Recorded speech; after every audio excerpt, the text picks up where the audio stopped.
Ne vous laissez pas éblouir par David Beckham et la constellation de stars achetées à prix d'or du Paris Saint-Germain. Ils sont l'exception, et même l'arbre qui cache la forêt. Car hormis le club de la capitale, les clubs français sont pour la plupart confrontés à de grandes difficultés économiques. À la fin de la saison en cours, le déficit des clubs de Ligue 1 devrait atteindre plus de 60 millions d'euros. Et encore, sans le contrat d'image mirobolant signé entre le PSG et l'autorité qatari de tourisme, ce chiffre atteindrait 160 millions d'euros. Ce déficit est le résultat d'une équation simple. D'un côté, les recettes sont en baisse. Comme vous pouvez le voir sur ce graphique, les clubs de foot tirent près de 60% de leurs ressources des droits télé. Or, ces droits, après une longue période de hausse, ont été renégociés à la baisse pour les 4 prochaines années, passant de 668 à 607 millions d'euros. Quant au reste des revenus, composés des recettes guichets, du sponsoring et de la publicité, ils sont affectés par le manque d'attractivité et de visibilité de la Ligue 1. Deux tendances en témoignent.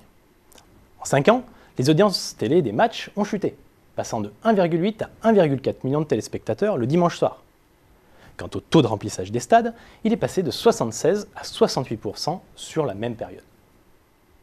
Et le drame des clubs, c'est que cette baisse des recettes se conjugue à une hausse des charges. Avant tout, à cause des salaires des joueurs, qui se sont envolés ces dernières années.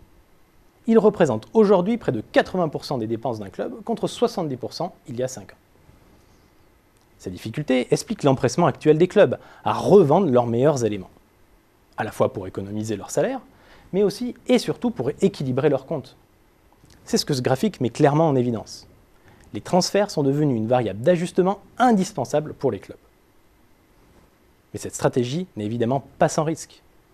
D'abord parce que c'est un fusil à un coup, les clubs n'ayant pas tous les ans des pépites à vendre. Ensuite parce que l'inflation irraisonnée des montants des transferts semble avoir pris fin. Enfin, parce que les clubs entretiennent ainsi le cercle vicieux dans lequel ils sont piégés. Une fois leurs meilleurs éléments vendus, leur niveau sportif tend à régresser, ce qui se répercute évidemment sur l'attractivité du club, tant pour les droits télé que pour les recettes guichets ou les sponsors. Pour sortir de cette spirale destructrice, le foot français va devoir repenser son modèle économique.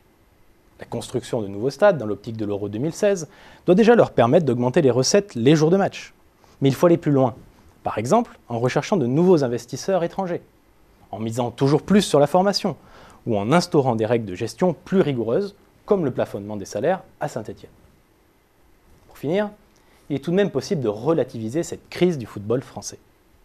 La France fait en effet presque figure de bon élève par rapport à ses voisins européens, qui donnent le sentiment de vivre en dehors de l'économie réelle. En France, les clubs cumulent en effet un niveau d'endettement de 110 millions d'euros. C'est 5 fois moins que le Real Madrid ou le FC Barcelone à eux seuls.